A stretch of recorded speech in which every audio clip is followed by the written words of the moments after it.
तो जैसे आज दिवाली की अमावस की काली रात होगी ना, तो इसमें आपको करना यह है कि जैसे आपको पूजा करते हैं लक्ष्मी गणेश की जैसे पूजा करते हैं आप लोग, जो भी आप दिवाली की पूजा करने बैठे हैं, जो भी आपका समय है, आपको करना यह है कि जब भी आप पूजा करने बैठे तो सबसे पहले जब पूजा करेंगे तो उस पूजा के अंदर आपको करना यह है कि जैसे आप सबसे पहले बड़ा दीपक जलाते हैं, एक बड़ा दीपक होता है, पहले उसको जलाते हैं, पहले उसको जलाना है, ठीक है।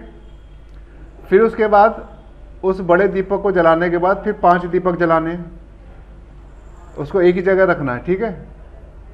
5 दीपक जलाने के बाद फिर आपको 19 दीपक और जलाने हैं 5 दीपक के साथ। तो इस तरह से क्या हो जाएंगे, आपके जो छोटे दीपक हो जाएंगे वो हो जाएंगे 24, और एक जो बड़ा दीपक होगा वो हो जाएगा आपका 25वां। तो ठीक है, तो जो बड़ा दीपक होगा वो है परमात्मा की याद। तो जैसे परमात्मा होता है ना, परमात्मा की रोशनी सबसे ज़्यादा होती है और वो ज़्यादा देर तक उसकी रोशनी जलती है, ठीक है। तो बड़ा दीपक क्या होता है, एक दिन पूरा दिन जला के रखते हैं। जैसे आज रात को, आज दिवाली का टाइम है तो आप उसको जलाएंगे, तेल उसमें पूरा भर के रखेंगे, और दीपक जैसे उसमें तेल कम हो जाता है दीपक में, तो आप उसके अंदर और तेल डाल देते हैं। ऐसा ही करते हैं ना सभी, उस बड़े दीपक को सब जला के रखते हैं, तो वो है परमात्मा की याद, ठीक है। और उसके बाद फिर उसके बाद उस बड़े दीपक के साथ आपको क्या करना है, 5 जैसे छोटे दीपक होते हैं उनको उस बड़े दीपक से जलाना है। यानी जब आप बड़ा दीपक जला देंगे, उस दीपक से आपको 5 छोटे छोटे दीपक जो हैं वो जलाने हैं, ठीक है। फिर क्या करना है, बाकी फिर उसके बाद जो 19 दीपक होंगे, उन 19 दीपक को फिर या तो 5 जो दीपक है उनसे जला दीजिए, या जो बड़ा जो दीपक परमात्मा की यादगार वाला है उससे आप जला दीजिए, ठीक है। तो इस तरह से आपके 24 दीपक हो जाएंगे छोटे, ठीक है। आपको सिर्फ इतना करना है, इतने बात आपको समझ में आ गई, इतना करना है। फिर बस इतना आपको कर देना। और इसके बाद भी अगर आप चाहते हैं, आपकी सामर्थ्य ज़्यादा है, तो आप ये कर सकते हैं कि आप 108 दीपक भी जला सकते हैं। वो जो बड़ा दीपक है उसको छोड़कर जो छोटे दीपक है, कुल टोटल 108 दीपक भी जला सकते हैं। तो इससे क्या होगा, जो आपके सौभाग्य समृद्धि में आपकी बढ़ोतरी होगी, और जो आपका जो कर्ज बढ़ रहा है और जो आपकी फाइनेंशियल प्रॉब्लम बनी हुई है, क्राइसिस बने हुए हैं, तो माँ लक्ष्मी उन बाधाओं को दूर करेंगी, जो भी उनका तरीका है। और जो आपकी जो प्रॉब्लम बनी हुई है फाइनेंशियल से संबंधित, जो कर्जे आपके बने हुए हैं, उसको दूर करने में माँ लक्ष्मी आपकी सहायता प्रदान करेगी और आपके सुख समृद्धि सौभाग्य में वृद्धि करेंगी, ठीक है। तो आपको समझ में आ गया।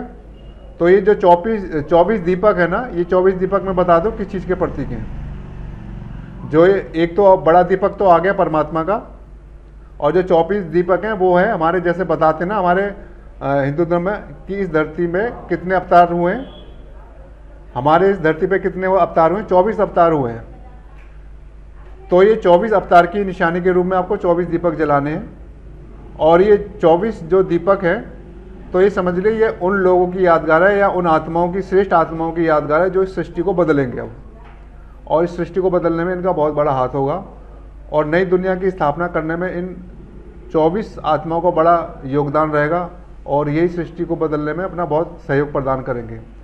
तो आप ये दीपक जलाएंगे तो माँ लक्ष्मी की कृपा प्राप्त हो जाएगी। और जो 24 जो हमारे अवतार हैं, जिसके लिए कहा जाता है 24 अवतार, तो उन 24 अवतार की भी कृपा आपको साथ में मिलेगी, और आपके सुख समृद्धि सौभाग्य में वृद्धि करेगी, ठीक है। इतना आपको करने लगा, इतना तो आप कर सकते हैं, कोई मुश्किल तो नहीं किसी को। खेमकरण जी प्रणाम आपको। प्रणाम। ये जलाकर रखने की तरह घर के अंदर या बाहर? बाहर, जैसे बड़ा दीपक तो आपके मंदिर में जलता रहेगा, वो परमात्मा की यादगार वाला। बाकी जो आपके जो दीपक हैं, जैसे बाहर जहाँ आप रखते हैं, जैसे कोई जैसे मंदिर में दे देते हैं कुछ दीपक, कुछ अपने जैसे आपका कहीं बोरवेल है तो वहाँ रख दिया, जहाँ आपका पानी का सोर्स है, तो जहाँ जैसे आप रखते हैं आप, हाँ वो फिर स्प्रेड कर दें। हाँ, फिर आप उसको कहीं भी आप बाहर रख दें, अंदर रख दें, जहाँ आपको ठीक लगे, जैसे आप रखते हैं आप वैसे रखिए, ठीक है। और सरसों के तेल से ही होंगे सर? हाँ, जैसी वो आपकी इच्छा है, जो भी आपकी सुविधा हो, जो भी आपका सामर्थ्य के अनुसार जितना आप कर सकते हैं, जैसा कर सकते हैं, इसके लिए कोई वो डायरेक्शन नहीं लगता। और बड़ा दिया अगर घर के मंदिर में नहीं रखा जा सकता ज्यादा टाइम, बिकॉज मंदिर इतना बड़ा नहीं है, तो घर के अंदर नीचे फ्लोर पर कहीं रख सकते हैं, कोई हाँ जी, दिक्कत तो नहीं? आप उसको जलाकर रखना है आपको। हाँ वो तो ठीक है। ठीक है। शुक्रिया। चलिए, और तो कोई डाउट नहीं ना इसके बारे में आपको? और दो उपाय आपने क्या बताए थे? जी। और दो उपाय जो आप कह रहे हैं आपने पहले भी बताए थे। अब दो उपाय, आप एक बार एक काम कीजिए कि आपको, क्योंकि आप आपने क्लास ज्वाइन अभी करी है तो पहले आपने काफ़ी मिस करी है, तो आप पीछे की जो वीडियो डाल रखे हैं एक बार आप उसको सुन लीजिए। एक बार आप चेक करोगे ना, चैनल पे देख लोगे तो उसमें वीडियो पड़े हुए हैं। और आप अभी आपके आपने अभी कोई हमारा चैनल देखा है क्या? जी हाँ, आपका एक चैनल है जिसको कुछ वीडियोस देखें, जिस पर आप अपलोड करते हैं डेली वीडियोस। हाँ, तो उसमें आप देख लेना, आप उसको सब्सक्राइब कर देना ताकि है कि आपके पास सारे नोटिफिकेशन मिलते रहेंगे आपको। तो सब्सक्राइब करके। हाँ, तो आप उसमें देख लेना कौन सा वीडियो है, एक बार आपको पता लग जाएगा, सुन लेंगे तो। सर, हाँ जी। आज कौन सा मंत्र जप करने से अच्छा होगा? हैं? माँ लक्ष्मी का कौन सा मंत्र जप करने से अच्छा होगा? एक मिनट, अभी बताता हूँ, जरा एक मिनट होल्ड करना जरा। हेलो, नमस्कार जी। अभी बनाता हूँ, भेजता हूँ। चलो अभी करता हूँ, मेरे भी दिमाग से निकल गई। अब रात भी लेट आया ना मैं आज, अब सारा काम लेट हुआ आज। चलो करता हूँ मैं, हाँ ठीक है।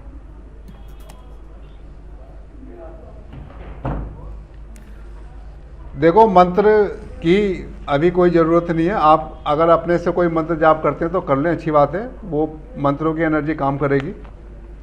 जो इजी तरीके हैं मैं वो आपको इजी तरीके बता रहा हूँ। मंत्र भी कोई मैं इसलिए कोई आपका रास्ता टिपिकल नहीं कर रहा, क्योंकि मंत्र जाप हर कोई नहीं कर पाता। याद करना पड़ेगा, रटना पड़ेगा, प्रोनाउंसिएशन उसका सही करना पड़ेगा, तब उसका बेनिफिट मिलेगा। अगर आप प्रोनाउंसिएशन आप गलत भी कर देते हैं तो आपको मंत्र का उल्टा प्रभाव पड़ जाएगा। तो आज के समय में क्या है कि मंत्र इतने लोग याद कर नहीं पाते हैं, और जरा सी कोई दिक्कत हो जाती है तो उसका उल्टा प्रभाव भी पड़ जाता है। क्योंकि जो मंत्र हैं ये बहुत पहले के वैदिक समय के जो ये मंत्र हैं वो चल रहे हैं इस समय। तो वैदिक समय में तो सभी लोग मंत्रों को याद कर लेते थे, सबको रट जाते थे, तो उस समय की भाषा ही संस्कृत होती थी, लोग संस्कृत का ज़्यादा ही प्रयोग करते थे अपने बोलचाल में। लेकिन आज के समय में तो बोलचाल में संस्कृत का प्रयोग करते ही नहीं है बिल्कुल भी। तो गलती हो गई तो उसका नुकसान भी उठाना पड़ जाता है। तो इसलिए मैं मंत्र के बारे में आपको कोई बात ही नहीं कहता, आपको सिर्फ इजी तरीका बताता हूँ जो मेरे को, जिसके मुझे संकेत मिलते हैं, डायरेक्ट मिलते हैं, वही बताता हूँ ताकि आप इसको आसानी से कर सकें, और इतने छोटे से उपाय से ही आपकी बहुत सारी प्रॉब्लम आपकी दूर हो जाएगी।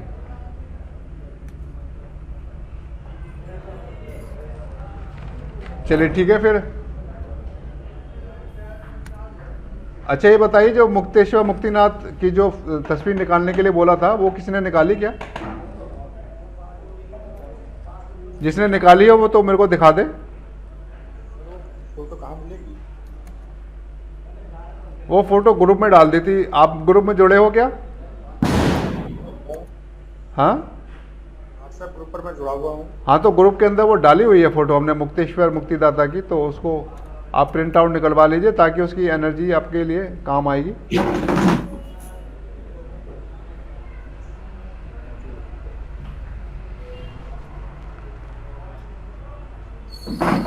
चलिए, जिसने प्रिंट आउट निकाल रखा हो तो मेरे को दिखा दे ताकि मैं उस एनर्जी को पूरी तरह से चार्ज कर दूं, जैसे सरबजीत जी ने कर रखा है।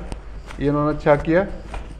तो ये पूरी तरह से जो एनर्जी होगी, मुक्तेश्वर मुक्तिदाता सबकी एनर्जी इसके अंदर जाएगी। और हर महीने इसको दिखा देना मेरे को।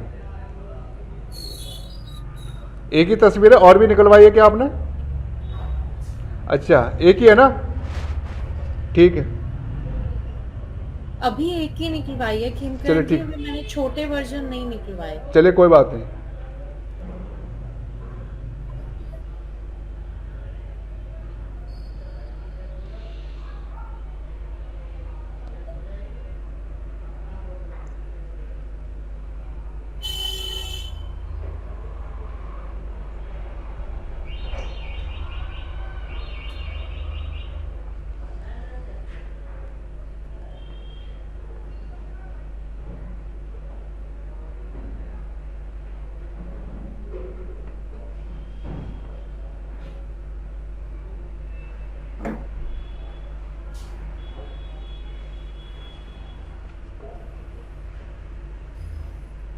चलिए ठीक है सरबजीत जी, हो गया।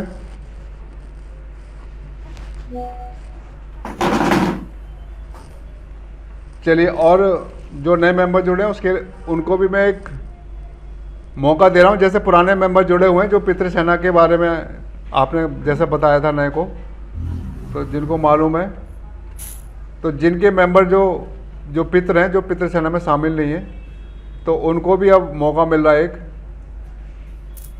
क्योंकि जो हमारे साथ जुड़े हैं दीपांकर और ये सुहांश, इनको मालूम नहीं है कि पितृसेना किस तरह से काम कर रही है।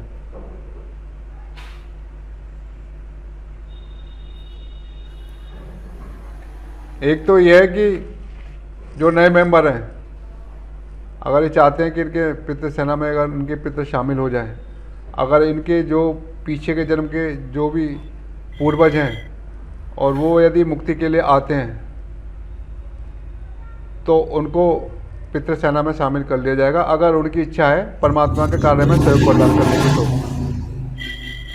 तभी वो शामिल हो पाएंगे। और इनको करना बस यही है कि अपना जो चैनल है उसको भी थोड़ा सा आगे बढ़ाते रहें, लाइक शेयर कर दिया और कमेंट कर दिया करें, ताकि आप जो बेनिफिट आप लोग ले रहे हैं वो बेनिफिट और भी लोग लें, और ये मैसेज सभी तक जाए, सबके पास जाए, सबके पास स्प्रेड हो। जितना जितना आपके माध्यम से लोगों को बेनिफिट मिलेगा, उतना उतना आपका पुण्य का खाता भी बढ़ता चला जाएगा। ठीक है। और जो ये नए जुड़े हैं, अगर ये चाहते हैं कि इनके पितृसेना में शामिल हो और ये अपने पितरों के साथ अपना कांटेक्ट रखना चाहते हैं, और ये चाहते हैं कि पितृसेना का पूरा बेनिफिट लें, तो ये बेनिफिट तभी मिलेंगे जब इनके पितृसेना में शामिल होंगे, तब वही पितृ इनकी बात सुनेंगे और वही फिर इनकी सहायता करेंगे, और जहाँ ज़रूरत होगी तो पूरी सेना इनका साथ देगी। करना आपको सिर्फ इतना ही है कि चैनल को रोज़ सब्सक्राइब करो, मतलब जितना कर सकते हो दूसरे से करवाओ, लाइक करो, कमेंट कर दो बस।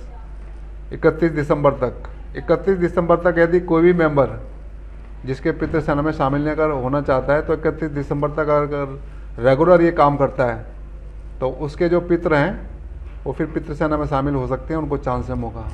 फिर ये भी पितृसेना के माध्यम से अपने जो हीलिंग है वो करवा सकते हैं, और उसका जो बेनिफिट है वो पूरा ले सकते हैं।